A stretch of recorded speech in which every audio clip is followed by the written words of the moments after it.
ചെയ്യാൻ കഴിയില്ല. ഇതാണ് ഖുർആൻ ഈ പറയുന്നത്.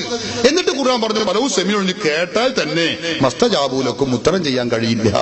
കേൾക്കൂല, കേട്ടു എന്ന് സങ്കല്പിച്ചാൽ തന്നെ ഉത്തരം ചെയ്യാൻ കഴിയുകയുമില്ല.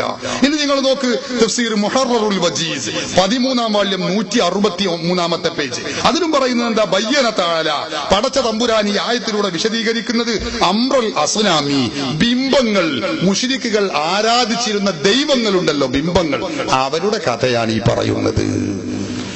എല്ലാ പണ്ഡിതന്മാരും സമയമില്ല, സമയം നീണ്ടുപോകുന്നത്. തഫ്സീർ റൂഹുൽ ബയാൻ 7-ാം വാള്യം 333-ാം പേജ്. തഫ്സീർ തൊബരി ഞാൻ വായിച്ചു 1-ാം വാള്യം 10-ാം വാള്യം 404-ാം പേജ്. ഇനി നിങ്ങൾ നോക്കൂ തഫ്സീർ റാസി 62-ാം പേജ് 12-ാം വാള്യം. ഇനി നമുക്കറിയാം തഫ്സീർ അൽ ബഹറുൽ മുഹീത്ത് 7-ാം വാള്യം 305-ാം പേജ്. തഫ്സീർ ഫത്ഹുൽ ഖദീർ 4-ാം വാള്യം 425-ാം പേജ്.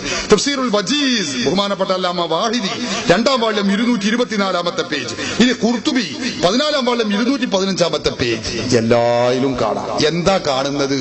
അല്ലാഹു അല്ലാത്ത ദൈവങ്ങളെ വിളിച്ചാൽ, ചില മുഫസ്സിറുകൾ എന്തുകൂടി പറഞ്ഞിട്ടുണ്ട്, ജീവനുള്ള ദൈവമാവട്ടെ ജീവൻ ഇല്ലാത്ത ദൈവമാവട്ടെ. ഉദാഹരണം പറഞ്ഞാൽ ഉസൈർ, അതുപോലെ തന്നെ ഈസാ നബി അലൈഹിസ്സലാത്തു വസ്സലാമിനെ ദൈവപുത്രനാണെന്ന വിശ്വാസത്തിൽ ചില ആളുകൾ ആരാധിക്കുന്നു, വിളിക്കുന്നുണ്ട്. ശരിയാണ്, വിളിക്കപ്പെടുന്നത് ഈസാ നബിയാണ്. പക്ഷെ അവർ വിളിക്കുമ്പോൾ അവരുടെ മനസ്സിലുള്ള വിശ്വാസം ഇത് അള്ളാന്റെ പ്രവാചകനാണെന്ന് കരുതിക്കൊണ്ടല്ല. ഖുർആൻ പഠിപ്പിച്ചതുപോലെ വഖാലത്തിൻ നസാറ ഉസൈർ ഇബ്നുല്ലാഹ്, വഖാലത്തിൽ യഹൂദു ഉസൈർ ഇബ്നുല്ലാഹ്, ഈസാ നബി അല്ലാഹുവിന്റെ പുത്രനാണ്, മകനാണ് എന്ന് വിശ്വസിച്ചുകൊണ്ടാണ് ക്രിസ്ത്യാനികൾ വിളിക്കുന്നത്. അപ്പൊ ചില അവിശ്വാസികൾ വിളിക്കുന്ന ദൈവങ്ങൾ ജീവൻ ഉള്ളതുണ്ട്, ജീവൻ ഇല്ലാത്തതുണ്ട്. അപ്പൊ ഇനി ജീവൻ ഇല്ലാത്തത് മാത്രമേ പോലുള്ളൂ എന്ന് ഞാൻ പറഞ്ഞ് സംശയമാക്കണ്ട. ജീവൻ ഉള്ളതോ ഇല്ലാത്തതോ ആയ എല്ലാവിധ ദൈവങ്ങളെ വിളിക്കുന്നവരാരുണ്ടോ, അള്ളാഹു അല്ലാത്ത ദൈവങ്ങൾക്ക് ആരാധിക്കുന്നവർ ആരുണ്ടോ, അവരെ കുറിച്ചാണ് ഖുർആൻ പറഞ്ഞിട്ടുള്ളത്. അതല്ലാതെ ആ അള്ളാഹു അല്ലാത്തവർക്ക് ആരാധിക്കുന്ന ആളുകളെ കുറിച്ചല്ലാതെ ആ മഹാത്മാക്കൾ അള്ളാഹുവിന്റെ അടിമയാണെന്നോ ദൈവമാണെന്നോ ആരാധ്യനാണെന്നോ കരുതിക്കൊണ്ടല്ല. അടിമയാണെന്നോ അതുപോലെ തന്നെ വലിയാണെന്നോ നബിയാണെന്നോ വിശ്വസിച്ചുകൊണ്ട് വിളിക്കുന്ന വിളിയെ കുറിച്ചാണ് ഈ ആയത്തിൽ പരാമർശിക്കുന്നതെന്ന് വിശുദ്ധ ഖുർആനിന്റെ വ്യാഖ്യാതാക്കളിൽ ഒരാളെങ്കിലും പറഞ്ഞിട്ടുണ്ടെങ്കിൽ കേരളത്തിലുള്ള ലോകത്തുള്ള സർവ്വ മുജാഹിദുകളെയും ഞങ്ങൾ ഒരുപാട് വേദികളിൽ ഇത് പറഞ്ഞത് തെളിയിക്കാൻ കഴിയുമെങ്കിൽ കൊണ്ടുവരാം, നിങ്ങൾക്കും കൊണ്ടുവരാം. സ്വാഗതം. പച്ചയായി ഖുർആൻ വ്യക്തമായി ആർക്കും മനസ്സിലാകുന്ന നിലക്ക് വയഖൂലൂന ആഉലായി ശുഫാഉന ഇൻദല്ലാഹ്, അല്ലാഹുവിലേക്ക് ശുപാർശ ചെയ്യുവാൻ വേണ്ടിയാണ് അവർ. മക്കാ മുശ്രിക്കുകൾ. അവർ ആരാണ്? മക്കാ മുശ്രിക്കുകൾ. ആരോടാണ്? ആ നിങ്ങൾ പറഞ്ഞ ബിംബങ്ങൾ ഉണ്ടല്ലോ, ലാത്ത ഉസ്സ മനാത്ത എന്ന് പറയുന്ന ഔലിയാക്കന്മാർ, അവർക്ക് നേർച്ചകളും വഴിപാടുകളും അർപ്പിച്ചത് എന്തിനാണ്? അള്ളാഹുവിനോട് അവർ ശുപാർശ പറയുമെന്ന നിലക്ക്. അവരും സുന്നികളുമായിട്ടുള്ള വ്യത്യാസം എന്താ? അവർ ശഹാദത്ത് കലിമ ചൊല്ലിയിരുന്നില്ല. സുന്നികൾ ശഹാദത്ത് കലിമ ചൊല്ലിയിട്ട് അങ്ങനെ ചെയ്യുന്നു. ഞങ്ങൾ ശഹാദത്ത് കലിമ ചൊല്ലിയവരും അവരും സമമാണോ എന്ന് ചോദിക്കുന്നു. നിങ്ങൾ ചൊല്ലിയതിൽ എന്താ അർത്ഥമുള്ളത്? അവർ ചെയ്യുന്നത് പോലെ തന്നെ. പിന്നെ മക്കാ മുശ്രിക്കുകൾ വ്യക്തമായി പറഞ്ഞു, ഞങ്ങൾ അവരെ ആരാധിക്കുന്നില്ല. ഇല്ല, എന്തിനല്ലാതെ? ഇല്ലാലിയുഖർരിബൂന ഇലല്ലാഹി സുൽഫ, അള്ളാഹുവിലേക്ക് ഞങ്ങളെ അടുപ്പിച്ചു തരാൻ വേണ്ടിയല്ലാതെ. നിങ്ങളും സുന്നികളും ഈ ഇരിക്കുന്ന എന്റെ ബഹുമാനപ്പെട്ട ഉസ്താദുമാരും മക്കാ മുശ്രിക്കുകളും തമ്മിലുള്ള വ്യത്യാസം, അവർ ശഹാദത്ത് കലിമ എന്താണെന്ന് അറിയാവുന്നത് കൊണ്ട്, ലാ ഇലാഹ ഇല്ലല്ലാഹ് എന്താണെന്ന് അറിയാവുന്നത് കൊണ്ട് അത് ലാ ഇലാഹ ഇല്ലല്ലാഹ് ചൊല്ലിയാൽ പിന്നെ ഇങ്ങനെ ചെയ്യാൻ പാടില്ല എന്നറിയാവുന്നത് കൊണ്ട് അവർ ലാ ഇലാഹ ഇല്ലല്ലാഹ് ചൊല്ലിയില്ല. നിങ്ങൾക്ക് ബഹുമാനപ്പെട്ട ഉസ്താദുമാർക്ക് ലാ ഇലാഹ ഇല്ലല്ലാഹ് എന്താണെന്ന് അറിയാത്തത് കൊണ്ട് ചെല്ലുകയും ചെയ്തു. മക്കാ മുശ്രിക്കുകൾ ചെയ്യുന്ന പണി നിങ്ങൾ ചെയ്തുകൊണ്ടിരിക്കുകയും ചെയ്യുന്നു. ഇനി ഒറ്റൊരു ചോദ്യം. അബൂബക്കർ സിദ്ദീഖ് അല്ലാഹുവിന്റെ അല്ല ചോദിക്കാം. നമ്മൾ വിശദമായിട്ട് ആരും നമുക്ക് ബേജാറില്ല. സാവകാശം ചോദിക്കുക, സംശയം തീർക്കുക, മറുപടി തീർക്കുക. ചോദ്യത്തിലുള്ള സംശയങ്ങൾ നമ്മൾ പറയും, മറുപടിയിലുള്ളത് നിങ്ങൾക്ക് പറയാം. ഓക്കെ. ഇപ്പൊ ഒരു കാര്യം ഉറപ്പായി, നമ്മൾ സൂറത്തുൽ ഫാത്തിറിലെ 14-ാമത്തെ സൂക്തം അത് വിട്ടു. ഇപ്പൊ ഹാഉലായി ശുഫാഉ ചാടി. ഹൗലായി ശുഫാഉനാ വയഖൂലൂന മാ നഅബുദുഹും ഇല്ലാ. ഇത് മൂന്നും മുജാഹിദിന്റെ മാസ്റ്റർ പീസാണ്. ഞങ്ങൾക്കറിയാം. അത് നമുക്ക് അതിലേക്ക് പിന്നെ കടന്നു വരാം. നമ്മൾ പോദ്യരായത്തിന്റെ അതൊരു ഒപ്പം എത്തിയിട്ട് മതി രണ്ടാമത്തെ ആയത്തേക്ക് എത്തുക. എന്താണ് സഹോദരന്മാരെ, ഇൻതദുഉഹും ലാ യസ്മഉ ദുആഅക്കും. മുജാഹിദുകളെ സ്റ്റേജിൽ നിന്ന് എപ്പോഴും കേൾക്കുന്നതാ. മഞ്ചേശ്വര സംവാദത്തിൽ ഒരുപാട് ചോദ്യങ്ങൾ ചോദിച്ചു. ഒക്കെ മൂപ്പര് പറയും മാ നഅബുദുഹും ഇല്ലാ ലിയുഖരിബൂനാ ഇലല്ലാഹി സുൽഫാ എന്ന് കേൾക്കുക. എന്ത് ചോദിച്ചാലും അതന്നെ. ഇൻതദുഉഹും ലാ യസ്മഉ ദുആഅക്കും വലൗ സമിഉ മസ്തജാബൂ ലക്കും. എന്ത് മുശ്രിക്കുകളാണ് സുന്നികൾ നിങ്ങൾ പറയുന്നു. അവരുടെ സ്വത്ത് നിങ്ങൾക്ക് എങ്ങനെ ഹലാലാകും തെളിവുണ്ടോ? ഖുർആൻ കൊണ്ട് തെളിയിക്കാമോ? മാ നഅബുദുഹും ഇല്ലാ ലിയുഖരിബൂനാ ഇലല്ലാഹി സുൽഫാ. സുന്നികൾ മുശ്രിക്കുകളാണ് നിങ്ങൾ പറയുന്നു. അവരുടെ മയ്യത്ത് കേൾക്കാൻ പറ്റുന്നില്ല. ആയത്തെന്താ, തെളിവെന്താ? അപ്പൊ പറയും മാ നഅബുദുഹും ഇല്ലാ. അതവിടെ നിൽക്കട്ടെ. ആ പേര് ഇപ്പൊ ഇവിടെ പോകില്ല. അത് നമ്മൾ നേർക്ക് നേരം ഇങ്ങനെ ഇരുന്ന് ഉള്ള ചർച്ച. അപ്പൊ ഇൻതദുഉഹും എന്നൊരായത്ത് നിങ്ങൾ ഓതിയിരുന്നു. അതിന് നിങ്ങൾ പറഞ്ഞിരുന്നു മുഹയ്യദ്ദീൻ ശൈഖെ കാക്കണേ എന്ന് പറയുന്നത് ഈ ആയത്തിന് എതിരാണ് എന്ന് പറഞ്ഞിട്ടാണ് നമ്മൾ തുടങ്ങിയത്. നമ്മൾ തുടങ്ങിയെടുത്ത് മറന്നോന്ന് എനിക്കറിയില്ല. ഓർമ്മ പക്ഷേ കൂടിയത് കൊണ്ടോ അതല്ല ബോധപൂർവം മാറ്റിയത് കൊണ്ടോ എന്ന് എനിക്കറിയില്ല. അവിടുന്ന് നമ്മൾ തുടങ്ങിയത്. ഇൻതദുഉഹും ലാ യസ്മഉ ദുആഅക്കും എന്നൊരായത്ത് പറഞ്ഞിരുന്നു. മക്കയിലെ മുശ്രിക്കുകൾ മക്ക എന്നുള്ളത് കൈതൊന്നുമല്ല, മുശ്രിക്കുകൾ അവർ ചെയ്തിരുന്ന പരിപാടിയാണത്. ജീവനുള്ളതോ ഇല്ലാത്തതോ ആയ ദൈവങ്ങളെ വിളിക്കുന്നതിനെ കുറിച്ചാണ് ആ ആയത്തിൽ പറയുന്നത് എന്ന് ഞാൻ തഫ്സീറുകളായ മുഴുവൻ തഫ്സീറും ഉദ്ധരിച്ച് ഞാൻ പറഞ്ഞു. എന്നിട്ട് ഞാൻ വിനീതമായി പറഞ്ഞു, നിങ്ങളുടെ പ്രസംഗത്തിൽ, നിങ്ങളുടെ ചോദ്യത്തിൽ നിങ്ങൾ പറഞ്ഞത് മുഹയ്യദ്ദീൻ ശൈഖെ കാക്കണേ എന്നത് ഖുർആന് വിരുദ്ധാണ്, തൗഹീദിന് വിരുദ്ധാണ്. എന്താ തെളിവ്? ഈ ആയത്താണ് തെളിവ് എന്നാണ് നിങ്ങൾ പറഞ്ഞത്. ഈ ആയത്തിൽ എവിടെയാണ് മുഹയ്യദ്ദീൻ ശൈഖിനോട് അള്ളാഹുവിന്റെ അടിമയാണെന്നും ദൈവമാണെന്നോ ദൈവാവതാരമാണെന്നോ ദിവ്യത്വമുണ്ടെന്നോ കരുതിക്കൊണ്ടല്ല, പിന്നെയോ അള്ളാഹുവിന്റെ അടിമയാണ്, വലിയാണ് എന്ന് വിശ്വസിച്ചുകൊണ്ട് മുഹയ്യദ്ദീൻ ശൈഖിനോട് സഹായം ചോദിക്കുന്നതിന് ഈ ആയത്ത് എതിരാണെന്ന് ഏത് ഖുർആൻ വ്യാഖ്യാതാവ് ലോകത്ത് ആരാ പറഞ്ഞത്? നിങ്ങൾക്ക് കൊണ്ടുവരാം എന്ന് ഞാൻ പറഞ്ഞു. അതിനെപ്പറ്റി നിങ്ങൾക്ക് പറയാല്ല. നിങ്ങൾ പറഞ്ഞത് എന്താ? ഹൗലായി ശുഫാഉനാ ഇൻദല്ലാഹ് മാ നഅബുദുഹും ഇല്ലാ ലിയുഖരിബൂനാ ഇലല്ലാഹി സുൽഫാ. നിങ്ങൾ പറഞ്ഞ വേറെ രണ്ടായത്താണ്. അത് നമുക്ക് പറയാം. അതൊക്കെ ഞാൻ പറയാൻ തന്നെ അതൊക്കെ കൊടുത്തിട്ടുള്ളത്.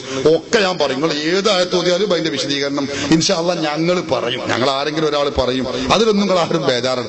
ഓതി ആയത്തൊരു വെപ്പം എത്തുക. അല്ലെങ്കിൽ എന്തിന്റെ നിങ്ങൾ മടക്കനമ ചവിട്ടിയ മതിരിക്കാറ്. മടക്കനാണ് അതിന്റെ ഈ ഇതുണ്ടല്ലോ, അതെല്ലാവർക്കും അറിയാം. ഉണങ്ങിയ സാധനം.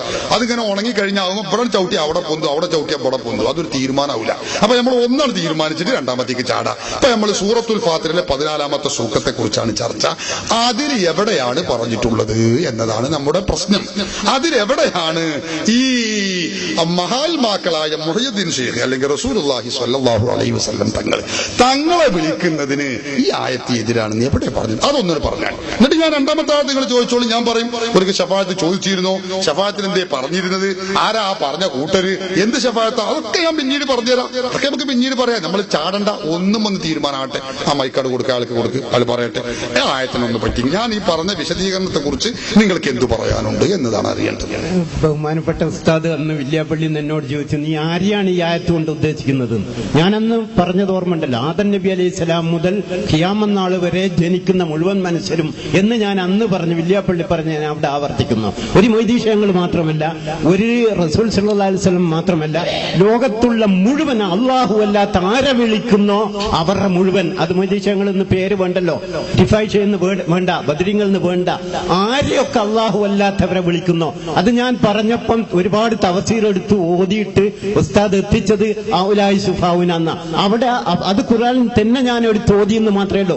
ഞാൻ പറഞ്ഞത് അവിടെ തന്നെയാണ്. ഇൻ തദ്ഹൂഹും, നിങ്ങൾ അവരോട് വിളിച്ച് പ്രായില്ലേ, ഇൻ ലാ യസ്മഉ ദുആക്കും, നിങ്ങളുടെ പ്രാർത്ഥന അവർ കേൾക്കില്ല. മൊയ്തീശങ്ങൾ അറിയണ്ടേ, എങ്കിലല്ല സഹായിക്കല്. മൊയ്തീശങ്ങൾ നിങ്ങൾ വിളിച്ച് പറഞ്ഞത് നേരത്തെ പറയാം. എന്റെ ചോദ്യം അതല്ല. ഈ ആയത്തിൽ മുഹയ്യദ്ദീൻ ശൈഖ് അല്ലെങ്കിൽ റസൂലുള്ളാഹി പോലോത്ത മുസ്ലിമീങ്ങൾ ദൈവമാണെന്നോ ദൈവാവതാരമാണെന്നോ ദിവ്യത്വമുണ്ടെന്നോ വിശ്വസിക്കാതെ അള്ളാഹുവിന്റെ അടിമയാണ്, വലിയാണ്, റസൂലാണ് എന്ന് വിശ്വസിച്ചുകൊണ്ട് സഹായം ചോദിക്കുമ്പോ ആ ചോദ്യം ആ മുഹയ്യദ്ദീൻ ശൈഖ് ആ റസൂലുള്ള ഈ ആയത്തിൽ പെടുന്നു. നിങ്ങളല്ലാതെ നിങ്ങളെ വാക്കി എനിക്ക് സ്വീകരിക്കണ്ട, ഞങ്ങൾക്ക് ആർക്കും വേണ്ട. ഖുർആനിൽ അള്ളാഹു പറഞ്ഞിട്ടില്ല എന്ന് ഉറപ്പാണ്.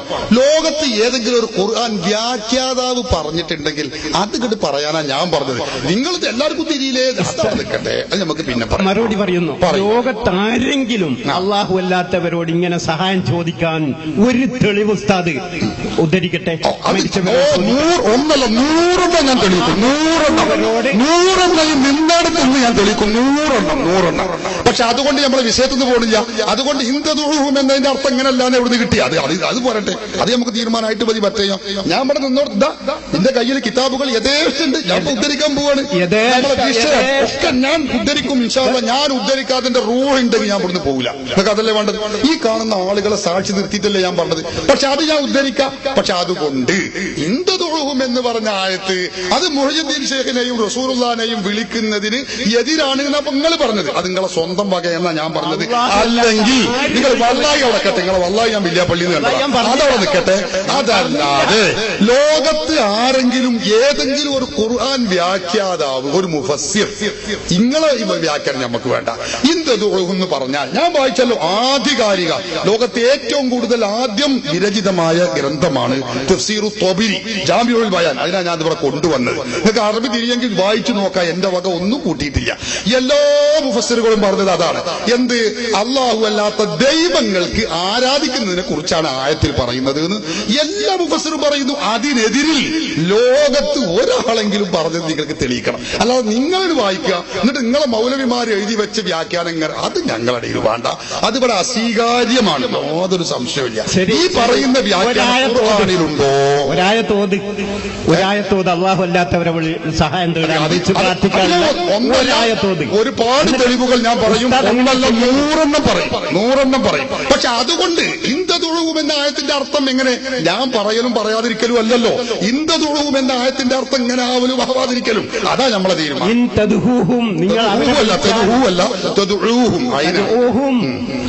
അവരെ വിളിച്ചാൽ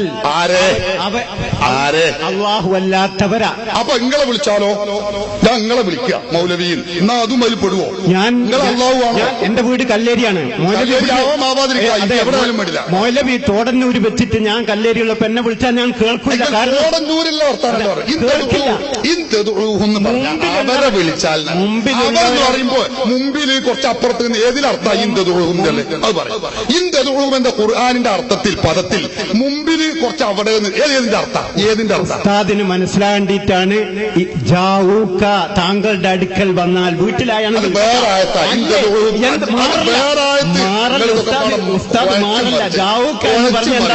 പ്രവാചകൻ സല്ലല്ലാഹു അലൈഹി വസല്ലം ദൂരത്തുനിന്ന് കേൾക്കില്ല. അതൊക്കെ ഞാൻ മറുപടി പറയാം. മൗലവി സാഹിബേ, അത് വേറെ ചോദ്യമാണ്. നിങ്ങൾ ചോദിച്ചോളി, ഞാൻ മറുപടി ഇങ്ങനെ പറയും. ഇഷ്ടംപോലെ മറുപടി ഇങ്ങനെ നീണ്ട മറുപടിയുടെ ഉത്തരത്തിന്റെ മാലപ്പടക്കത്തിന് തിരികൊളുത്താൻ പോവാണ് ഇവിടെ ഇൻഷാ അല്ലാഹ്. അതൊക്കെ നമുക്ക് രണ്ടാമതാണ്. നമ്മളെ ഒന്നാമത് ചർച്ച ഉണ്ട്. എന്താന്ന് പറയുമ്പോൾ മുഹ്യിദ്ദീൻ ഷേഖയെ കാക്കണേ, റസൂലുള്ളാഹി തങ്ങളെ കാക്കണേ എന്ന് പറഞ്ഞാല് അതിപ്പോ ഇന്ദതുഹും എന്ന ആയത്തിന്റെ പരിധിയിൽ പെട്ടതാണ് അപ്പൊ നിങ്ങൾ പറഞ്ഞു. നിങ്ങൾ മാത്രമല്ല, നിങ്ങളെ പഠിപ്പിച്ച സർവ്വ മൗലവിമാരും പറഞ്ഞത് അങ്ങനെ. എല്ലാരോടും ഞങ്ങൾ ചോദിക്കുകയാണ്, അല്ല അങ്ങനെ ആരാ പറഞ്ഞത്? നിങ്ങൾ പറഞ്ഞാൽ നമുക്ക് സ്വീകരിയല്ലോ. നിങ്ങൾ തന്നെ ഞങ്ങളെ പറ്റി മാത്രമല്ല, മുജാഹിദുകൾ പറഞ്ഞാൽ അവരുടെ അനുയായികൾക്കും അവരുടെ ഭാര്യമാർക്കും ഒക്കെ സ്വീകാര്യമാണ്. ഞങ്ങൾ പറഞ്ഞാലും അങ്ങനെ തന്നെയാണ്. അത് ഉറപ്പല്ല. നമ്മളൊരു വ്യക്തി പറയുമ്പോൾ ഞങ്ങൾ പറയുന്ന ആശയം മഹാത്മാക്കളോട് സഹായം ചോദിക്കാൻ പറ്റുമെന്നതിന് ഞങ്ങളുടെ അഭിപ്രായം ഞങ്ങൾ പറയുന്നില്ല. കിതാബുകൾ എടുത്ത് ഉദ്ധരിച്ചുകൊണ്ട് തന്നെ ഞാൻ ഇവിടെ തെളിയിക്കും. അതിപ്പോ ഞാൻ തെളിയിച്ചിട്ടില്ല, അങ്ങനെ തന്നെ ഞാൻ പറയാം. തെളിയിച്ചിട്ടില്ല, അത് രണ്ടാം ചോദ്യമാണ്. ഞാൻ തെളിയിച്ചിട്ടേ ഞാൻ ഇവിടെ പോവുള്ളൂ ഇൻഷാ അല്ലാഹ്. ഇപ്പൊ നമ്മളെ പ്രശ്നം അതല്ല. മുഹ്യിദ്ദീൻ ഷേഖയെ കാക്കണേ എന്ന് പറഞ്ഞത് തൗഹീദിന് വിരുദ്ധമാണ് എന്ന് പറഞ്ഞിട്ട് ഞങ്ങൾ തുടങ്ങിയത്. അതിന് തെളിവായിട്ട് ഞങ്ങൾ ഓതിയത് ഇന്ദുഹും. അപ്പൊ ആ ആയത്തിന്റെ വിശദീകരണം ഞാൻ ഖുർആൻ വ്യാഖ്യാതാക്കളുടെ ഡസൻ കണക്കിന് വ്യാഖ്യാനം പറഞ്ഞു. ആ ആയത്തിൽ പറയുന്നത് അല്ലാഹു അല്ലാത്ത ദൈവങ്ങളെ വിളിക്കുന്നതിനെ കുറിച്ച്, ദൈവങ്ങൾക്ക് ആരാധിക്കുന്നതിനെ കുറിച്ചുള്ള വർത്തമാനമാണ്. അതല്ലാതെ മുഹ്യിദ്ദീൻ ഷെയ്ഖോ റസൂലോ ദൈവമാണെന്നോ ദൈവാവതാരമാണെന്നോ ദിവ്യത്വമുണ്ടെന്നോ വിശ്വസിച്ചുകൊണ്ടല്ലാതെ മുഹ്യിദ്ദീൻ ഷെയ്ഖും റസൂലും ഒക്കെ അള്ളാഹുവിന്റെ അടിമയാണ്, അള്ളാഹുവിന്റെ വലിയാണ്, അള്ളാഹുവിന്റെ നബിയാണ്, അവർക്ക് മുഅ്ജിസത്ത് കറാമത്ത് ഉണ്ടാകും എന്ന് വിശ്വസിച്ചുകൊണ്ട് വിളിച്ചാൽ ആ വിളി ഈ ആയത്തിന്റെ പരിധിയിൽ പെടുമെന്നും അവൻ ഇസ്ലാമിൽ നിന്ന് പുറത്തു പോകുമെന്നും ഈ ആയത്തിന്റെ വ്യാഖ്യാതാക്കൾ ആയത്തിലേതായാലും പറഞ്ഞിട്ടില്ല എന്ന് ഉറപ്പാണല്ലോ. അപ്പൊ പിന്നെ ഈ ആയത്തിന്റെ ഏതെങ്കിലും ഒരു മുഫസ്സിർ പ്രാമാണികനാവണം. മുജാഹിദ് മൗലവി ആയാൽ പറ്റൂല. ഏതെങ്കിലും ഒരു മുഫസ്സിർ പറഞ്ഞിട്ടുണ്ടോ എന്നാ ഞാൻ പറഞ്ഞു. അപ്പൊ നിങ്ങൾ ചോദിക്കണം, നിങ്ങൾക്ക് പറയാൻ കഴിയുന്നില്ല. നിങ്ങൾക്ക് മാത്രമല്ല ആർക്കും കഴിയില്ല. ഒരു മുജാഹിദിനും ഇതുവരെ പറയാൻ കഴിയാത്ത മറുപടിയാണത്. അതുകൊണ്ട് അപ്പൊ നിങ്ങൾ പറഞ്ഞെന്താ, അല്ല എന്നാ പിന്നെ അള്ളാഹു അല്ലാത്തവരോട് സഹായം ചോദിച്ച തെളിവും കേട്ട് പറയും. അത് ഞാൻ പറഞ്ഞുതരാം. അത് രണ്ടാം ചോദ്യമാണ്. നമ്മളിപ്പോ ചോദിച്ച ചോദ്യം ഒരു തീരുമാനത്തിൽ എത്തിയിട്ട് രണ്ടാമത്തിലേക്ക് കടക്കാം. അപ്പൊ ഞാൻ പറയും, നിങ്ങൾക്ക് എളുപ്പമുള്ള ഒന്നല്ല 100 പറയും. പിന്നെന്താ 100 പറഞ്ഞ് നിന്നോർത്തുനിന്ന് ഇങ്ങനെ ഒന്നുമത്ത് കഴിഞ്ഞ് 100 ഞാൻ ഒരേ രൂപത്തിൽ പറഞ്ഞുതരാം. അതല്ല നമ്മളെ വിഷയം. ഇൻതദുഊഹും എന്ന ആയത്തിൽ മുഹയ്യദ്ദീൻ ശൈഖിനെ വിളിക്കാൻ പാടില്ല, റസൂലുള്ളാഹി സ്വല്ലല്ലാഹു അലൈഹി വസല്ലം തങ്ങളെ വിളിക്കാൻ പാടില്ല എന്നാണ് നിങ്ങളിപ്പോ പറഞ്ഞു. എല്ലാ മുജാഹിദ് മൗലവിമാരും പറയാറുമുണ്ട്. അത് ഏത് ഖുർആനിലാണുള്ളത്, ഏത് മുഫസ്സിറാണ് പറഞ്ഞിട്ടുള്ളത്? മൈക്ക കൊടുക്കുക, അതിന് പറയും. ബാക്കി ഔലായി ശുഫാനൊക്കെ നമുക്ക് പിന്നീട് പറയാം. തഫ്സീർ തൊബരി എന്റെ കയ്യിലുണ്ട്, ഞാൻ വായിച്ചതിന് വീണ്ടും അതിന്റെ ചുവടുണ്ടെങ്കിൽ അത് നിങ്ങൾക്ക് പറയാൻ കിതാബ് ഉസ്താദ് ചെയ്യേണ്ടത് മൊയ്തീശങ്ങളെ വിളിക്കാവോ മുനമ്പത്ത് ഹബീബിനെ വിളിക്കാൻ തെളിവിടെ എന്നല്ല, അവരെ വിളിക്കാൻ തെളിവ് എവിടെയെന്ന് കാണിച്ചു തരണം. അല്ല, ഉസ്താദ് പറയേണ്ടത് മുനമ്പത്ത് ഹബീബിയെ വിളിക്കാൻ തെളിവ് പാടില്ല എന്ന് എവിടെ എന്ന് ചോദിക്കരുത് ഉസ്താദ്. ദേവീത് ജനങ്ങളെ മുമ്പിൽ ചോദിക്കരുത്. കാരണം അതൊരു ഇസ്ലാമിയ ചോദ്യമല്ല, ഉത്തരമില്ലാത്ത കാര്യമാണ്. ഇസ്ലാമിയ ചോദ്യം എന്താണ്? മൊയ്തീശങ്ങളെ വിളിക്കാൻ, മുനമ്പത്തെ ബീവിയെ വിളിക്കാൻ തെളിവ് എവിടെ? അവർ കേൾക്കും. അവരോട് കറാമത്തിന്റെ അടിസ്ഥാനത്തിൽ നിങ്ങൾ ചോദിച്ചോളിയും എന്ന് പറയുന്ന ഒരായത്ത് ഉസ്താദ് ഓതിയാൽ പിന്നെ നമ്മൾ ഈ പ്രസ്ഥാനത്തിൽ നിൽക്കില്ല. അത് നമുക്ക് അതവിടെ നിൽക്കട്ടെ. നമ്മൾ അവിടെ ഞാൻ പറയാം എന്താന്ന് വെച്ചാല്, നമുക്ക് ഇപ്പൊ നിങ്ങൾ പറഞ്ഞത് എന്താ, അങ്ങനെ നിങ്ങൾ ചോദിക്കരുത്. എങ്ങനെ ചോദിക്കരുത്? മുജാഹിദുകൾ സാധാരണഗതിയിൽ സ്റ്റേജുകളിലും പേജുകളിലും സമർത്ഥിച്ചുകൊണ്ടിരിക്കുന്ന ഒരു സംഗതിയാണ്.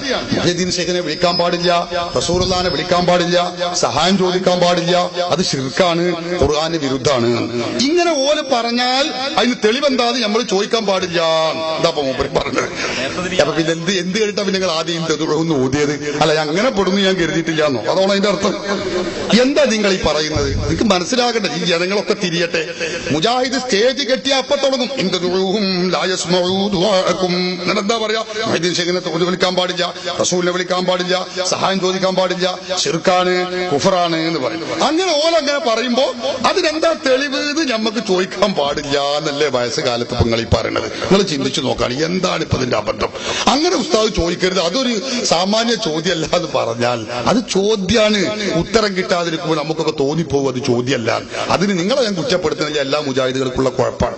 ഞാൻ ആവർത്തിച്ചു പറയുന്നു, മുഹയ്യദ്ദീൻ ശൈഖിനെയോ റസൂലുള്ളാഹിയെയോ ദൈവമാണെന്നോ, മറക്കണ്ടങ്ങളാരും ദൈവമാണെന്നോ, ദൈവാവതാരമാണെന്നോ, ദൈവപുത്രനാണെന്നോ, ദിവ്യത്വമുണ്ടെന്നോ വിശ്വസിക്കാതെ, മറിച്ച് അള്ളാഹു അവർക്ക് നൽകുന്ന കഴിവ് കൊണ്ട്, അള്ളാഹുവിന്റെ കഴിവ് കൊണ്ട് മഹാത്മാക്കൾ അവർ സഹായിക്കുമെന്ന വിശ്വാസത്തോടെ അവരോട് സഹായം ചോദിക്കൽ ശിർക്കാണ് എന്ന് ഈ ആയത്തിൽ എവിടെ തെളിവ്? അല്ലെങ്കിൽ വേറെ ഏതായത്തിലാ തെളിവുള്ളത്?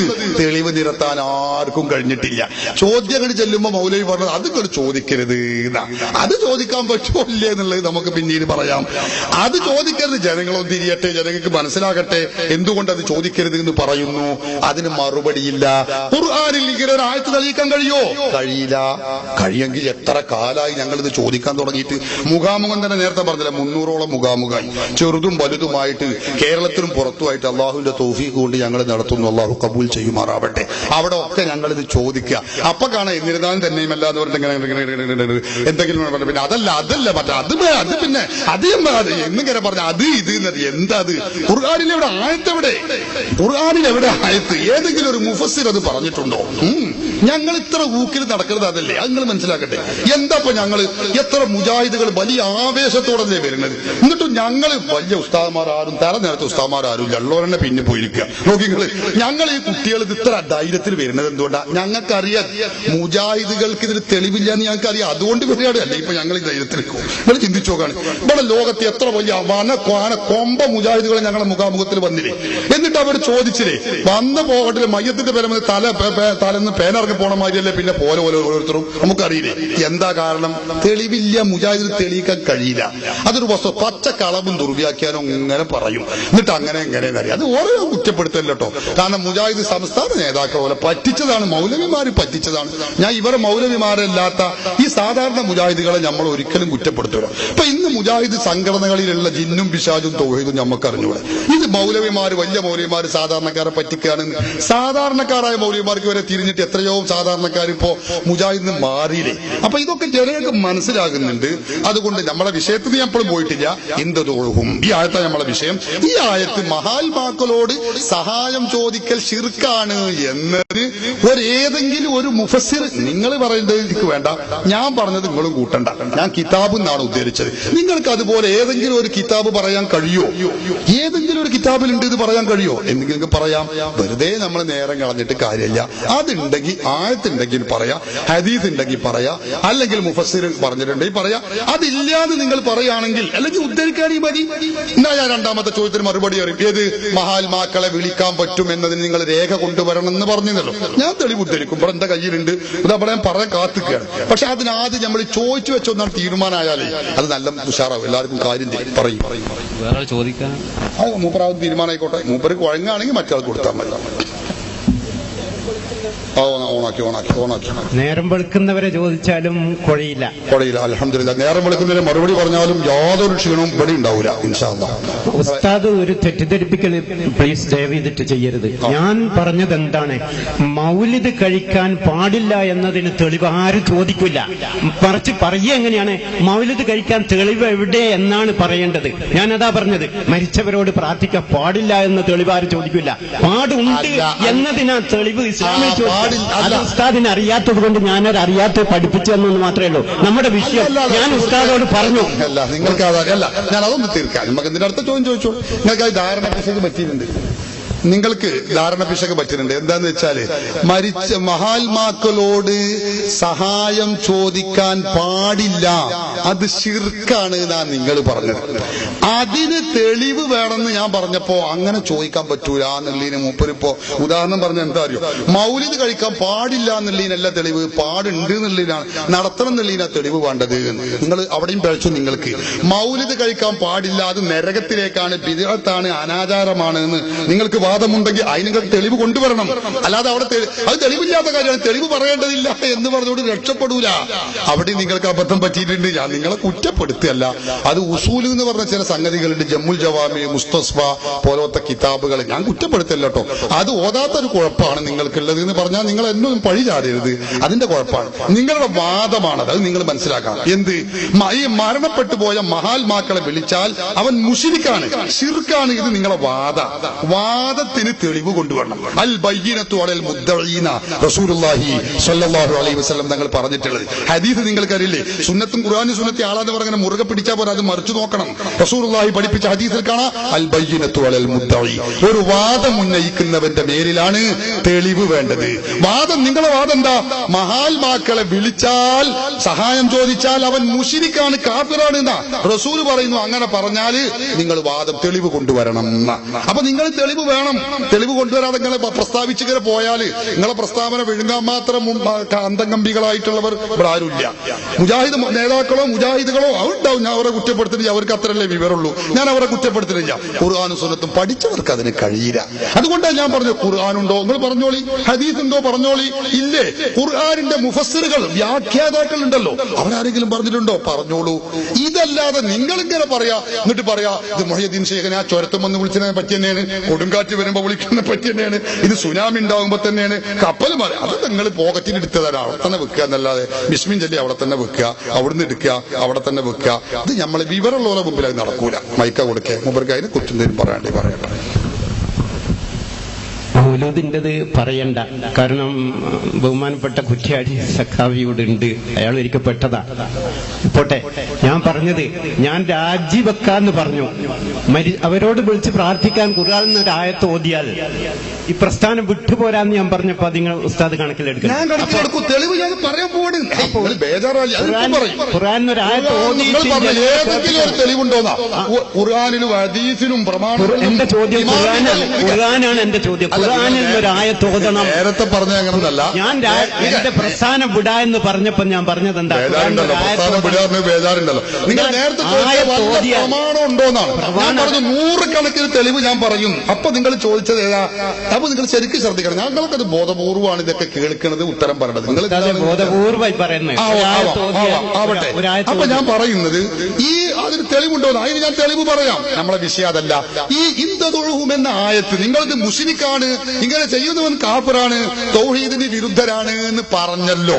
അത് തെളിയിക്കുന്ന ആയത്താണ് ഇപ്പൊ നിങ്ങൾ ഇന്ദതൊഴുഹും എന്ന് ഓതിയത്. ഈ ആയത്തിൽ ഇത് ഉണ്ട് എന്നാ നിങ്ങൾ പറഞ്ഞത്, ഇല്ലാതാ നിങ്ങൾ പറഞ്ഞത്?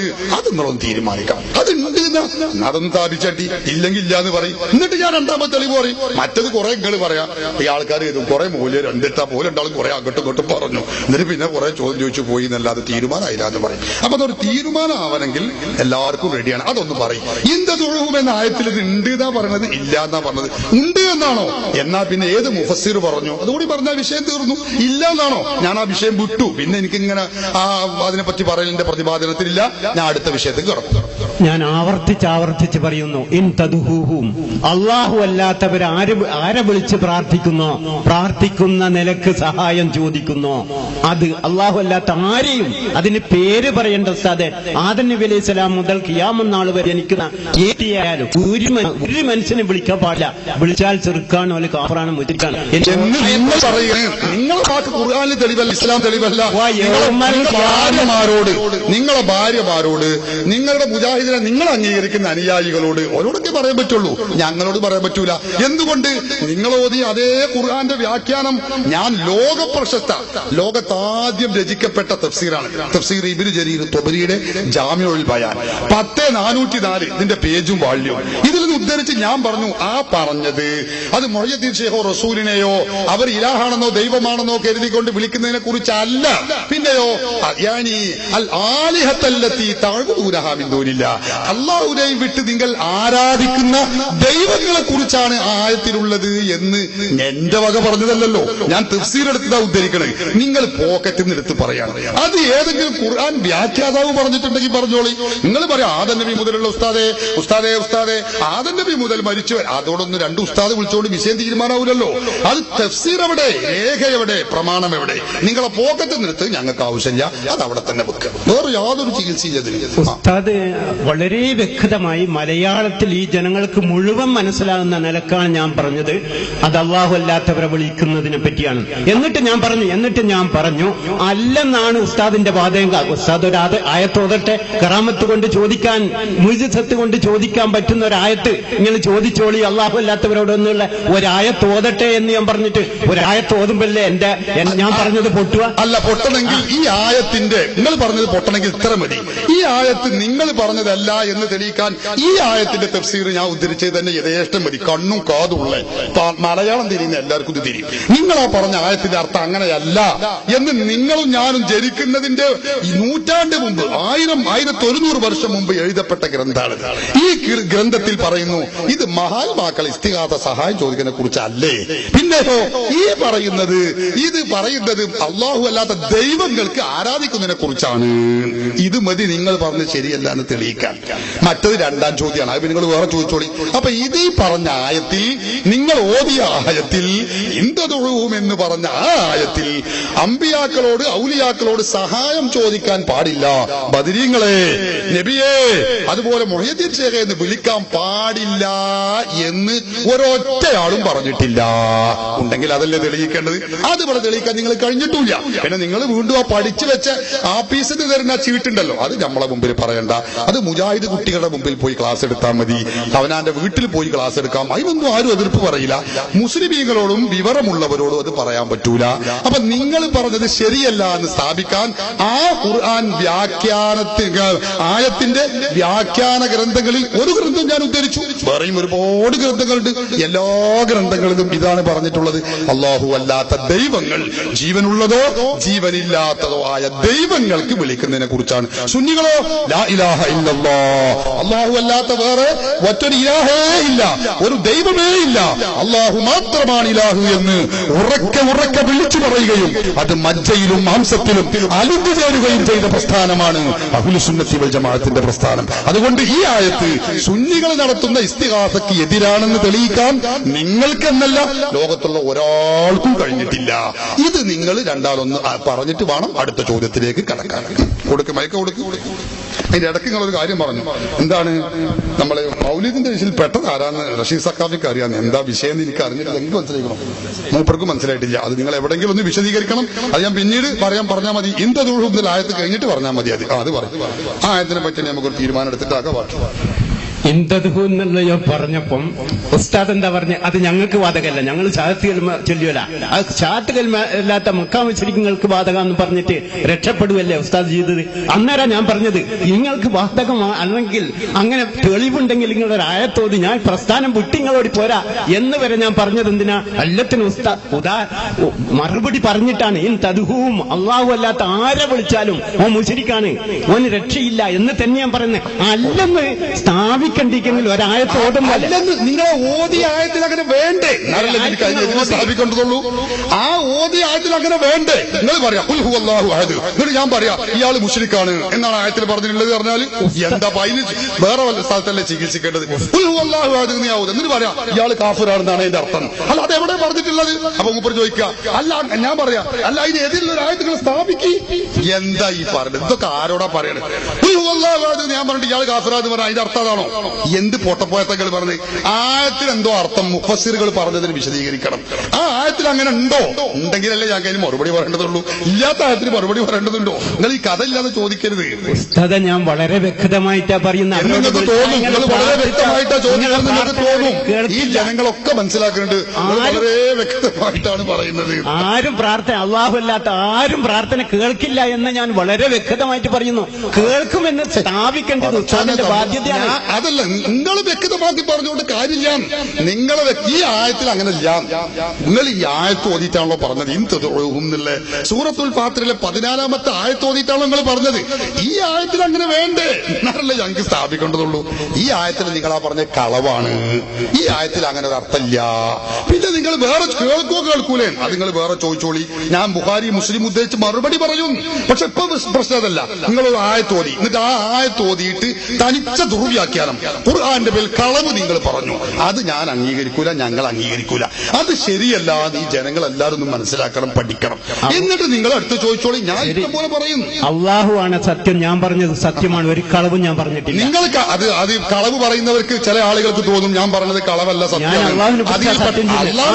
കളവ് പറയാൻ അള്ളാഹിനെ പിടിച്ച് സത്യം ചെയ്തുകൊണ്ട് മാത്രം കളവ് കളവാകാതിരിക്കുവോ? ഞാൻ പറയാണ് അള്ളാഹുവിനെ തന്നെയാണ് സത്യം. ഇത് മനുഷ്യരാകുന്നു എന്ന് പറഞ്ഞാൽ ഇത് മരമല്ല മനുഷ്യനാകുന്നു പറഞ്ഞാൽ അള്ളാഹിനെ പിടിച്ചാ പറഞ്ഞത് എന്നതുകൊണ്ട് ഇത് കളവാകാതിരിക്കൂലല്ലോ. ഞാൻ പറഞ്ഞ കളവല്ലേ? എന്നതുപോലെ നിങ്ങൾ പറഞ്ഞ ശുദ്ധ കളവാണ്. വല്ലാഹി വല്ലാഹി സുമ്മ വല്ലാഹി, ഈ ആയത്തിൽ അങ്ങനെ ഒരു അർത്ഥം ഒരാളും പറഞ്ഞിട്ടില്ല. നിങ്ങൾ ആ പറഞ്ഞ ശുദ്ധ കളവാണ്, പച്ച മലയാളത്തിലുള്ള കളവാണ്. അള്ളാഹുവിന്റെ ഖുർആനിനെ പറ്റി നിങ്ങൾ പറഞ്ഞിട്ടുള്ളത്. ഞാൻ ആയത്ത് ഓതിയിട്ട് ഖുർആൻ പണ്ഡിതരുടെ അർത്ഥം പറഞ്ഞു. അള്ളാഹു അല്ലാത്ത ദൈവങ്ങൾക്ക് ആരാധന അർപ്പിക്കുന്നതിനെ കുറിച്ചാണ് ആയത്തിൽ പറഞ്ഞിട്ടുള്ളത്. മുഹയ്യിദ്ദീൻ ശൈഖിനെ വിളിക്കാൻ പാടില്ലെന്നോ റസൂലുള്ളാഹിനെ വിളിക്കാൻ പാടില്ലെന്നോ ഈ ആയത്തിന്റെ തഫ്സീറിൽ ഒരാളും പറഞ്ഞിട്ടില്ല. ഉണ്ടെങ്കിൽ നിങ്ങൾ സ്ഥാപിക്കി. നിങ്ങൾ എന്തെങ്കിലും പറയാ, എന്നിട്ട് വല്ലാഹി വല്ലാഹി തന്നാല് ആ കാലൊക്കെ പേടിച്ചു. മുജാഹിദിന്റെ വല്ലാഹി, അപ്പൊ എല്ലാവർക്കും അതിൽ വിശ്വാസം പോയിക്കണം. പഴയ കാലത്തൊക്കെ അള്ളാഹിനെ പഠിച്ച് സത്യം ചെയ്യുമ്പോ മോമിനികളെ വിളിച്ച് സത്യം ചെയ്യുമ്പോൾ അതിലൊക്കെ ഒരു പേടി ഉണ്ടായിരുന്നു. ഇപ്പൊ മുജാഹിദുകൾ വിളിച്ച് സത്യം ചെയ്യുമ്പോൾ അതിൽ ആർക്കും ഒരു ബേജാറും ഇല്ല. അത് കളവാന്ന് നേരത്തെ അറിയാം. കാരണം മുജാഹിദ് പ്രസ്ഥാനത്താണ് കളവ് പറയൽ മത്സരം നടന്ന പ്രസ്ഥാനമാണല്ലോ, നിങ്ങൾക്കും അറിയാലോ അത്. അപ്പൊ അതുകൊണ്ട് തന്നെ അതിലൊന്നും ആർക്കും വിശ്വാസമില്ല. ഞാൻ അത്രേ പറഞ്ഞുള്ളൂ. വേറെ ജനങ്ങളെ വട്ടം കറക്കരുത്. ഇത് ഈ ആയത്തിന്റെ തഫ്സീറിൽ ഏതെങ്കിലും ഉണ്ടെങ്കിൽ ഉണ്ട് അറിയാം, ഇല്ലെങ്കിൽ ഇല്ലാതെ നിങ്ങൾക്ക് ബേജാറില്ല. അടുത്ത ചോദ്യം ചോദിക്കാം. നിങ്ങൾ ഇങ്ങനെ നുണ പറഞ്ഞിട്ട് കാര്യമില്ല. ഏത് തഫ്സീർ നിങ്ങൾ പറഞ്ഞോളി, ചോദിച്ചോളി, ഞാൻ തരാം. ഇന്ന തഫ്സീറിലുണ്ട് ഞങ്ങൾ ഈ പറഞ്ഞ അർത്ഥം എന്ന് പറഞ്ഞോളി. ഇല്ലാതെ അള്ളാഹിന്റെ ഖുർആൻ ഓതുക, അല്ലാഹു അഹദ് എന്ന് ഓതുക, എന്നിട്ട് എന്തെങ്കിലും കൊണ്ട് വിളിച്ചു പറയും. അത് നടക്കൂല, അത് രസമല്ലല്ലോ. അത് ഖുർആൻ പറഞ്ഞതിനെതിരാണ്. ഖുർആനിനെ ദുർവ്യാഖ്യാനം ചെയ്തവൻ നരകത്തിൽ അവന്റെ പാർപ്പിടം പ്രതീക്ഷിച്ചു കൊള്ളട്ടെ. ഹബീബ് മുഹമ്മദ് റസൂലുള്ളാഹി സ്വല്ലല്ലാഹു അലൈഹി വസല്ലം പഠിപ്പിച്ചതാണ്. അതുകൊണ്ട് ഇതിനെ കുറിച്ച് രണ്ടാണെന്ന് പറഞ്ഞിട്ട് അടുത്ത് ചോദിച്ചോളി, എന്തും ചോദിക്കാം. ഇത് മാത്രം ഇത് പറഞ്ഞ് വേറെ വാള് പറയണ്ട. നിങ്ങൾക്ക് കുറെ പറയാൻ, നിങ്ങൾ ചില്ലറക്കാരനല്ലാന്ന് എനിക്കറിയാം, ഞങ്ങൾക്കും അറിയും. ഞങ്ങൾ വെറുതെ അല്ലല്ലോ ഇവിടെ വന്നിരിക്കുന്നത്, ഇതൊക്കെ പറയാൻ അറിഞ്ഞിട്ട് തന്നെയാണ്. അപ്പൊ ഞങ്ങൾ കുറെ അങ്ങോട്ട് കൊണ്ട് പറഞ്ഞിട്ട് കാര്യമില്ല. ഇത് ഖുർആനിന്റെ ഈ ആയത്തിൽ ഉണ്ടെങ്കിൽ ഉണ്ട്, ഇല്ലെങ്കിൽ ഇല്ലാറ് പ്രശ്നം തീർന്നില്ലേ. കൊടുക്കി മറുപടി പറയണ്ടെങ്കിൽ പറഞ്ഞാൽ ഇത് വേണമെന്ന് പറയുന്നത് ആളുകളെ നമ്മൾ ബുദ്ധിമുട്ടാക്കരുത്. മിന്ദൂനില്ല എന്ന് പറഞ്ഞാൽ അള്ളാഹുവിന് പുറമെ ആരെയാണെങ്കിലും അതിൽ പെട്ടു. ഇനി അതിന് തർക്കിച്ചിട്ട് സമയം കളയണ്ട. അള്ളാഹു അല്ലാത്ത ആരെ ആരാധിക്കുന്ന ഇലാഹുകളെ ആരാധിക്കുന്നവരും പെട്ടു, അതിൽ ആർക്കും സംശയമില്ല. അള്ളാഹു അല്ലാത്ത ഏത് വസ്തുവിനെ ആരാധിക്കുന്ന അൽ ആലിഹത്തല്ലത്തി തഹ്ബുദൂനഹ എന്നാ പറഞ്ഞത്. അള്ളാഹു അല്ലാത്ത ദൈവങ്ങളെ ആരാധിക്കുന്നതിനെ കുറിച്ചാ. മുഹയ്യദ്ദീൻ ശേഖരെ വിളിക്കാൻ പാടില്ല എന്നോ റസൂലിനെ വിളിക്കാൻ പാടില്ല എന്നോ ഇതിലുണ്ടെങ്കിൽ കാണിച്ചു കാട്ടി നോണ പറഞ്ഞിട്ട് കാര്യമില്ലല്ലോ. ഒരു വ്യക്തിയുടെ പേരെടുത്ത് മാത്രം ഒരു വ്യക്തി എന്ന് പറഞ്ഞ ആ തത്തുല്യമായിട്ട് ഈ മഹാത്മാക്കളെ വിളിച്ച് സഹായം ചോദിക്കാൻ പാടില്ലെങ്കിൽ അതിങ്ങോട്ട് പറയും. അതല്ലേ നിങ്ങൾ ഖുർആൻ പറയാൻ തോന്നി എന്നിട്ട് നോണ പറയാ, പച്ചക്കളവ്, ലജ്ജയില്ലാതെ പറയാം. നിങ്ങൾ മാത്രമല്ല ഞാൻ പറഞ്ഞത്, മുജാഹിദ് പ്രസ്ഥാനത്തെ ഒന്നിച്ചാ ഞാൻ പറഞ്ഞത്. അതിൽ നിങ്ങൾ പെടുട്ടോ, അത്രേ ഉള്ളൂ. അപ്പൊ ഞാൻ പറയുന്നത് പച്ചക്കളവ് ഖുർആന്റെ പേരിൽ പറയാം. ഇതന്നെ നിങ്ങളെ പരിപാടി, സ്ഥിരം പരിപാടി. അത് നേർക്ക് നേരെ കിട്ടുമ്പോ അതിന്റെ നിജസ്ഥിതി സാധാരണക്കാർക്ക് എല്ലാവർക്കും മനസ്സിലാവും. മാന്യമായിട്ടാണ് പച്ചക്കളവ് എന്നുള്ളത് മാന്യം തന്നെയാണ്. മാന്യത വിട്ടിട്ടൊന്നും ഞാൻ സംസാരിച്ചിട്ടില്ല. നിങ്ങൾ പറയുന്നത് കളവാണെങ്കിൽ പിന്നെ കളവ് തന്നെ പറയേണ്ടി വരും. അത് നിങ്ങൾ എന്നെ കുറ്റപ്പെടുത്തരുത്. ഞാൻ വളരെ മാന്യമായിട്ടാ പറയുന്നത്. ഞാൻ എത്ര വ്യക്തമായിട്ടാ പറയുന്നത്. ഒരായത്ത് നിങ്ങൾ ഓതി തന്നാ ഞാൻ നിങ്ങൾ പ്രസ്ഥാനത്ത് നിന്ന് രാജിവെച്ച് പോവാന്ന് പറഞ്ഞിട്ട് നിങ്ങൾ പ്രസ്ഥാനത്ത് നിന്ന് ഞങ്ങൾ രാജിവെപ്പിക്കും ഇൻഷാ അല്ലാഹ്. അത് വേറെ കാര്യം. അതല്ല നമ്മുടെ പ്രശ്നം. വളരെ വ്യക്തമായിട്ടാണ് പറയുന്നത്. സാധുവാണ്, നിങ്ങളെ പറഞ്ഞു പറ്റിച്ചതാണ് മുജാഹിദ് എന്ന് പറഞ്ഞിട്ട് മഹാത്മാക്കളെ മുഹയ്യദ്ദീൻ ശേഖരെ വിളിക്കുന്നതിനെ കുറിച്ചാണ്, റസൂലുള്ളാഹിനെ വിളിക്കുന്നതിനെ കുറിച്ചാണെന്ന് സാധുക്കൾ മൗലവിമാർ നിങ്ങളെ പറഞ്ഞു പറ്റിച്ചിരിക്കും.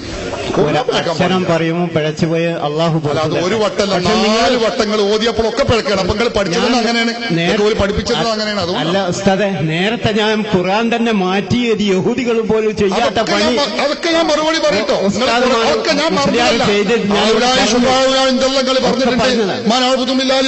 പറഞ്ഞിട്ടുണ്ട്. ജൂതന്മാര് ചെയ്യാത്ത പണി സുന്നികൾ ചെയ്തു നിങ്ങൾ പറഞ്ഞിട്ടുണ്ട്.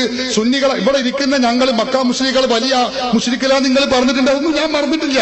അതൊക്കെ നമുക്ക് മറുപടി ഉണ്ടല്ലോ. അതൊക്കെ ഞാൻ പിന്നെ നിങ്ങൾ അവസാനം ചോദിച്ചൊരു ചോദ്യമുണ്ട്, മഹാത്മാക്കളോട് സഹായം ചോദിക്കാൻ പറ്റുന്നതിന് പ്രമാണമുണ്ടോ? ഇതൊക്കെ ഉണ്ട്. ഇതിനെക്കുറിച്ചൊക്കെ മറുപോവാം. പക്ഷെ അതിന്റെ മുമ്പ് ഇതൊന്നും തീരുമാനിക്കണം. ഖുർആൻ ഓതിയിട്ട് നിങ്ങൾ ഈ കളവ് പറഞ്ഞിട്ടുണ്ടല്ലോ, അത് തീരുമാനിച്ചിട്ട് വേണം നമുക്ക്. ഞങ്ങൾ മക്ക മുശ്രിക്കന്മാരുടെ മാതിരിയാണോ, ഞങ്ങൾ പിന്നെ ജൂതന്മാരെക്കാളും വലിയ പണി ചെയ്തിട്ടുണ്ടോ, ഇതൊക്കെ നമുക്ക് പിന്നീട് പറയാം. ഉസ്താദ് ഇവിടെ സിഡിയിൽ പിടിച്ചുകൊണ്ടിരിക്കുന്നു എന്നുള്ളത് മറക്കരുത്. അതുകൊണ്ടാണ് ഞാൻ നിങ്ങളും മറക്കരുത്. ഇതൊക്കെ നിങ്ങൾ ഈ കളവുകളൊക്കെ അവിടെ കേൾക്കുന്നുണ്ട്. വളരെ ക്ലിയർ ആയിട്ട് ഞാൻ പിന്നെന്താ അറിയുന്നത്, വളരെ ശുദ്ധജലം കുടിക്കുക, കട്ടൻ ചായ കുടിക്കുക, ഇതൊക്കെ കുടിക്കുള്ളൂ. വേറെ പലതും മറ്റൊന്നും അകത്താക്കാറില്ല. മുജാഹിദിന്റെ സംസ്ഥാന പുളിക്കൽ വെച്ച് നടന്ന സംസ്ഥാന കൗൺസിലിൽ വെച്ച് കൊടുത്ത സാധനം ഉണ്ടല്ലോ, മുന്തിയ സാധനം, വിദേശ ബ്രാൻഡുള്ള സാധനം, അതൊന്നും ഞങ്ങൾ കഴിക്കാറില്ല. അത് നിങ്ങൾക്ക് പെശക് പറ്റിയതാണ്. നിങ്ങളെ രേഖമാണെങ്കിൽ ഞാൻ എടുത്ത് കാണിക്കും. അന്നിപ്പോ നമ്മളെ വിഷയമല്ലല്ലോ. അപ്പൊ നിങ്ങൾ മാന്യമായിട്ട് നിങ്ങളും പറയണം. ഉസ്താദെ, തന്തയില്ലാത്ത ഒരാൾ എഴുതിയ പുസ്തകത്തിൽ നമ്മൾ ഈ മാന്യമായ സ്റ്റേജിൽ നിന്ന് അത് പറയണം. തന്തുള്ള ബുക്കാണെന്ന് ഞാൻ തെളിയിച്ചു എന്നാ പ്രശ്നം തീർന്നില്ലേ? അപ്പം തീരും. അത് നമുക്ക് 6ാമത്തെ ചോദ്യമാണ്. അത് ഞാൻ പിന്നെ മറുപടി പറയും. ഇപ്പൊ നമ്മളെ ഇന്ദുന്നുള്ള ആയത്തെ എവിടെ എത്തി എന്നുള്ളതാണ് ഇപ്പൊ നമ്മളെ പ്രശ്നം. ഇന്ദുന്നുള്ള ഞാൻ പറഞ്ഞു, ഞങ്ങള് പാടില്ല. അല്ല ഒന്ന് കേട്ട ഞാൻ അള്ളാഹു അല്ലാത്തവരെ വിളിച്ച് പ്രാർത്ഥിക്കാൻ പാടില്ല എന്നുള്ളത് ആയത്തോതി പാടുണ്ട് എന്നുള്ള ഒരായത്തോതാൻ ഞാൻ ഒരുപാട് സമയമായി വെല്ലുവിളിക്കുന്നു. ആയത്തോതി നിങ്ങൾ ആയത്തോതി ഏതാ ആയത്തിൽ എവിടെ? അതെനിക്കറിയില്ല. ഞാൻ ആയത്തിയാ ഓദിക്കണ്. അങ്ങനെ ഞാൻ ഓതി ഞാൻ ഓദിക്കണ്. ആയത്തിലെവിടെ? അതെവിടെ എനിക്കറിയില്ല. ആയത്തിയാ ഓതി. അതൊന്നും നടക്കൂല കാക്ക. പഴയ കാലത്തെ കാര്യമല്ലല്ലോ. ഇപ്പൊ നമ്മളെന്ത് തെങ്ങളി പറഞ്ഞു. മനുഷ്യന്മാരൊക്കെ ഭക്ഷണം കഴിക്കുന്ന ആളുകളല്ലേ. ഇതൊക്കെ ഇപ്പൊ മനുഷ്യന്മാരോട് പറയാൻ പറ്റും. നിങ്ങൾ വേറെ ചോദ്യം ഉണ്ടെങ്കിൽ ഇത് രണ്ടാമതൊന്ന് ചോദിച്ചിട്ട് തീരുമാനം നിങ്ങൾ വേറെ ചോദിച്ചോളൂ. ഇല്ലെങ്കിൽ നിങ്ങൾക്ക് ഈ അടുത്ത ചോദ്യത്തിന് കൊടുക്കാൻ വേറെ ആൾക്ക് കൊടുക്കുക. അല്ലാതെ കളവ് പറയാൻ പറ്റൂല. വേറൊന്നും വെറുതെ ഇങ്ങനെ വാള് പറഞ്ഞിട്ട് ആളുകൾക്ക് വിരസത അനുഭവം. അപ്പം നമ്മൾ ഈ ആയി സഫാത്തൊന്നും നമ്മൾ സാധാരണ അനുവദിക്കാറില്ല. നിങ്ങൾ നിങ്ങളെ വയസ്സ് മാനിച്ച് ഞാൻ അങ്ങനെ ചെയ്യില്ല. കൊടുത്തോളൂ. ഞാൻ അവസാനിപ്പിക്കുകയാണ്. അവസാനിപ്പിക്കണ്ട. ഇതിനെ കുറിച്ച് തീരുമാനം പറഞ്ഞിട്ട് പിന്നെ ചോദിക്കാം. അല്ല, കാരണം എന്താ കാക്കാന്നൊക്കെ വിളി തുടങ്ങി. ഇനി നായിന്റെ മോനെ എന്നൊക്കെ വിളിക്കാനുള്ള കാക്കാന്ന് പറഞ്ഞ നായിന്റെ മോനെ എന്ന് വിളിക്കുന്ന മാതിരിയാ. സുബ്ഹാനല്ലാഹ്, ഉത്തരം മുട്ടുമ്പോ അങ്ങനെയാണല്ലോ ഉണ്ടാവുക. സുബ്ഹാനല്ലാഹ്, ഞാൻ മലപ്പുറം ജില്ലക്കാരൻ. കാക്കാന്ന് പറഞ്ഞാൽ ഞങ്ങളുടെ നാട്ടിൽ ബഹുമാനിച്ച് പറഞ്ഞൊരു പദാട്ടോ. സുബ്ഹാനല്ലാഹ്, ആരും തെറ്റിദ്ധരിക്കരുത്. ഞങ്ങളെ മലപ്പുറം ജില്ലക്കാർ പറയുന്നുണ്ട് കാക്ക. റഹ്മത്തുള്ള സഖാഫിണ്ട്. വളരെ ബഹുമാനിച്ച് പറഞ്ഞ പദാണ് കാക്കാന്ന്. അല്ലാതെ നായിന്റെ മോനെ, പട്ടിയുടെ മോനെ, കാക്കെ എന്ന് വിളിക്കണം. അത് ഒരു അത് പറഞ്ഞ് നമ്മളെ സഭ്യതരമായ ശൈലിയാണ്. അതൊന്നും നമ്മൾ ഈ സദസ്സിനോട് അത് ഉത്തരം മുട്ടുമ്പോൾ നിങ്ങൾ പറഞ്ഞ ഒരു പദമാണെന്നേ ഞാൻ കരുതുള്ളൂ. അതുകൊണ്ട് ഞാനിവിടെ സഭ്യതരമായി ഒന്നും പറഞ്ഞിട്ടില്ല. ഇന്നുള്ള ആയത്ത് നിങ്ങൾ ഓതി, അത് തെളിയിക്കാൻ നിങ്ങൾക്ക് കഴിഞ്ഞിട്ടില്ല. അതിനെക്കുറിച്ച് നിങ്ങൾക്ക് പറയാണ്ടെങ്കിൽ പറയാം, അല്ലെങ്കിൽ അടുത്ത ആൾക്ക് ചോദിക്കാം. എവിടുന്ന് എങ്ങനെ വിളിച്ചാലും അള്ളാഹുവിന്റെ ഔലിയാക്കളും